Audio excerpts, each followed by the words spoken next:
ನಡೆದ ಮಹಿಳೆಯರ premier league 2024ರ eliminator ಪಂದ್ಯದಲ್ಲಿ ಹರ್ಮನ್ ಪ್ರೀತ್ ಕೌರ್ ನೇತೃತ್ವದ ಮುಂಬೈ ಇಂಡಿಯನ್ಸ್ ತಂಡವನ್ನ 5 ರನ್ಗಳಿಂದ ಮಣಿಸಿದ ಸ್ಮೃತಿ ಮಂದಾನ ನಾಯಕತ್ವದ ರಾಯಲ್ ಚಾಲೆಂಜರ್ಸ್ ಬೆಂಗಳೂರು ತಂಡ ಇದೇ ಫಸ್ಟ್ ಟೈಮ್ ಮಹಿಳೆಯರ ಪ್ರೀಮಿಯರ್ ಲೀಗ್ ಫೈನಲ್ಗೇರಿದೆ.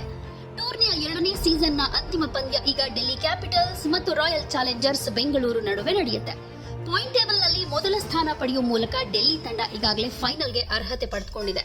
ಇತ್ತ ಕಳೆದ ಬಾರಿಯ ಚಾಂಪಿಯನ್ ಮುಂಬೈ ಇಂಡಿಯನ್ಸ್ ತಂಡದ ಸತತ 2ನೇ ಬಾರಿಗೆ ಟ್ರೋಫಿ ಗೆಲ್ಲೋ ಕನಸು ಭಗ್ನವಾಗಿದೆ. ಎಲಿಮಿನೇಟರ್ ಪಂದ್ಯದಲ್ಲಿ ರಾಯಲ್ ಚಾಲೆಂಜರ್ಸ್ ಬೆಂಗಳೂರು ತಂಡದ ನಾಯಕಿ ಸ್ಮೃತಿ ಮಂದಾನ ಟಾಸ್ ಗೆದ್ದು ಬ್ಯಾಟಿಂಗ್ ಸೆಲೆಕ್ಟ್ ಮಾಡಿಕೊಂಡ್ರು. ಬ್ಯಾಟಿಂಗ್ ಶುರು ಮಾಡಿದ ಆರ್ಸಿಬಿಗೆ ಅತ್ಯಂತ ಕಳಪೆ ಆರಂಭ ಸಿಕ್ತು. ತಂಡದ ಮೊತ್ತ 20 ರನ್ಗಳಾಗಿದ್ದಾಗ ಸೋಫಿ ಡಿವೈನ್ ರೂಪದಲ್ಲಿ ಮೊದಲ ವಿಕೆಟ್ ಪತನವಾಯಿತು.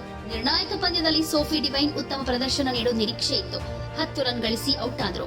ನಾಯಕಿ ಸ್ಮೃತಿ ಮಂದಾನ ಕೂಡ 10 ರನ್ ಗಳಿಸಿ ಔಟ್ ಆದ್ರು.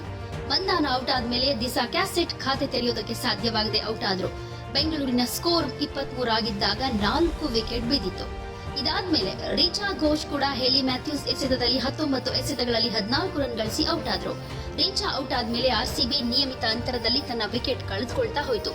ಆದ್ರೆ ಸಮಯೋಚಿತ ಬ್ಯಾಟಿಂಗ್ ನಡೆಸಿದ ಎಲಿಸ್ ಪೆರ್ರಿ 50 ಎಸೆತಗಳಲ್ಲಿ 66 ರನ್ಗಳ ಅದ್ಭುತ ಆಟ ಆಡಿದ್ರು. ಇದರಿಂದ 20 ಓವರ್ಗಳಲ್ಲಿ 135 ರನ್ ಗಳಿಸಿ 136 ರನ್ಗಳ ಟಾರ್ಗೆಟ್ ಅನ್ನ ಕೊಡ್ತು ಆರ್ಸಿಬಿ. 20 ಓವರ್ಗಳಲ್ಲಿ 136 ಟಾರ್ಗೆಟ್ ಬೆನ್ನಟ್ಟಿದ ಹರ್ಮನ್ ಪ್ರೀತ್ ಸಾರಥ್ಯದ ಮುಂಬೈ ಇಂಡಿಯನ್ಸ್ಗೂ ಕೂಡ ವಿಶೇಷವಾದ ಆರಂಭ ಸಿಗಲಿಲ್ಲ. ತಂಡ 12 ಎಸೆತಗಳಲ್ಲಿ 15 ರನ್ ಕಲೆ ಹಾಕೋದಕ್ಕೆ ಸಾಧ್ಯವಾಗದೆ 5 ರನ್ಗಳಿಂದ ಪಂದ್ಯವನ್ನ ಸೋಲ್ತು. ಬೆಂಗಳೂರು ಪರ ಕನ್ನಡತಿ ಶ್ರೇಯಾಂಕ ಪಾಟೀಲ್ 2 ವಿಕೆಟ್ ಪಡೆದರು. ಬ್ಯಾಟಿಂಗ್ ನಲ್ಲಿ ಅಬ್ಬರಿಸುವುದರೊಂದಿಗೆ ಬೌಲಿಂಗ್ ನಲ್ಲೂ ಶ್ರೇಷ್ಠ ಪ್ರದರ್ಶನ ನೀಡಿದ ಎಲಿಸ್ ಪೆರಿ 1 ವಿಕೆಟ್ ಕಿತ್ತು ತಮ್ಮ ಖಾತೆಗೆ ಹಾಕೊಂಡ್ರು. ಈ ಮೂಲಕ ಆರ್ಸಿಬಿ ಫೈನಲ್ಗೆ ಎಂಟ್ರಿ ಕೊಟ್ಟಿದೆ. ಇನ್ನು ಫೈನಲ್ ಪಂದ್ಯ ಯಾವಾಗ ಗೊತ್ತಾ? Delhi capitals versus royal Challengers Bengaluru ತಂಡ ಮಾರ್ಚ್ 17ನೇ ತಾರೀಕು Delhi capitals royal Challengers Bengaluru WPL 2024 final ಪಂದ್ಯ ನಡೆಯುತ್ತೆ. ಸೊ ಈ ಬಾರಿ ಆದ್ರೂ ಫೈನಲ್ ನಲ್ಲಿ ಮಹಿಳಾ ತಂಡ ಆರ್ಸಿಬಿಗೆ ಕಪ್ ತಂದ್ಕೊಡ್ತಾರಾ?